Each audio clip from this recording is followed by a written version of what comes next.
నమస్తే welcome to ATV news Telugu. నేటి తరం అభిమానం హద్దులు దాటుతోంది.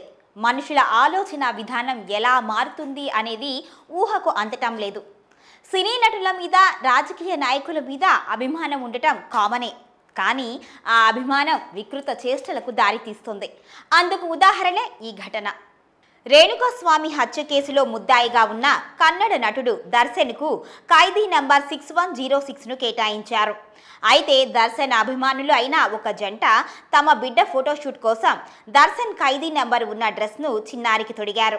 అంతవరకు బాగానే ఉంది. ఆ తరువాతే ఆ తల్లిదండ్రులు చిక్కుల్లో పడ్డారు. కర్ణాటకకు చెందినట్లుగా భావిస్తున్న సదరు జంట దర్శన్ను అనుసరిస్తున్నట్లుగా ఈ ఫోటోషూట్ నిర్వహించారు.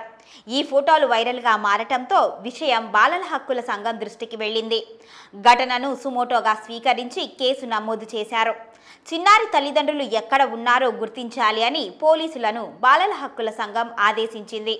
ఈ ఘటనను తీవ్రంగా పరిగణించిన బాలల హక్కుల సంఘం ఆ తల్లిదండ్రులపై కేసు నమోదు చేసింది. ఇలాంటి ఫోటోషూట్లు బాలల హక్కుల చట్టాన్ని ఉల్లంఘించటమేనని కమిషన్ సభ్యులు పేర్కొన్నారు. బాధ్యులను గుర్తించి చట్టపరమైన చర్యలు తీసుకుంటామని అన్నారు. దర్శన్కు కేటాయించిన ఖైదీ నంబర్ 6106 పలు వికృత పోకడలకు కారణమవుతోంది. దర్శన్ అభిమానులు అనేక మంది ఈ సంఖ్యను టాటూ వేయించుకుంటున్నారు. మరికొంతమంది 2 వీలర్ నెంబర్ ప్లేట్గా కూడా సెలెక్ట్ చేసుకుంటున్నారు. ఈ పేరును రిజిస్టర్ చేయించుకునేందుకు కొందరు ఫిలిం ఛాంబర్ను కూడా ఆశ్రయించినట్లుగా తెలుస్తోంది. ఏకంగా చిన్నారికి ఈ సంఖ్య ఉన్న డ్రెస్ వేసి ఫోటోషూట్ నిర్వహించడంపై కూడా సామాజిక నిపుణుల్లో ఆందోళన వ్యక్తమవుతుంది.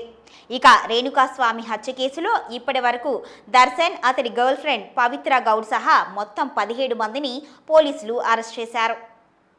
ఇటువంటి మరెన్నో న్యూస్ అప్డేట్స్ కోసం మా ఏటీవీ న్యూస్ తెలుగుని సబ్స్క్రైబ్ చేయండి, లైక్ చేయండి, షేర్ చేయండి. మీ అభిప్రాయాన్ని కామెంట్ చేయండి.